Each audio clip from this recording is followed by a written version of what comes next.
ქვეყნის მასშტაბით უშუქო სოფლების ელექტროფიკაციის პროცესი იწყება. წლის ბოლომდე ელექტროენერგიის აღდგენა სხვადასხვა რაიონების 8 სოფელში იგეგმება. ენერგეტიკის მინისტრის მოადგილე ილია ელუშვილის განცხადებით ეტაპობრივად კიდევ 21 სოფლის ელექტროფიკაცია მოხდება. მისი თქმით, ქვეყნის მასშტაბით 29 სოფელია, რომლებსაც ათეული წლებია ელექტროენერგია არ მიეწოდებათ. სამუშაოების დაწყება მიმდინარე წლის ნოემბერშია დაგეგმილი და მას კომპანია ენერგოპრო ჯორჯია განახორციელებს. პროექტის მთლიანი ღირებულება 5 მილიონი ლარია და მას სახელმწიფო აფინანსებს.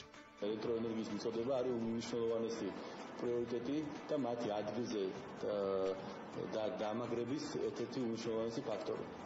შესაბამისად, ჩვენ უკვე გავაფორმებთ ხელშეკრულება, რომლის მიხედვითაც 2015 წლამდე 29 სოფელი იქნება მთლიანად 29 სოფელს მიეწოდება ელექტროენერგია. მრავალი წლის მანძილზე იყო ამ სოფლების პრობლემა, ჩვენს უკვე ესმოდა მათი პრეტენზიები, თუმცა კომერციული თვალსაზრისით არ იყო მომგებიანი ესეთი ინვესტიციის განხორციელება და აწვალდებულება ქონდა კომპანიას. ამ შემთხვევაში ენერგეტიკის სამინისტროს შუამდგომლობით და ძალისხმევით გამოიძებნა სახსრები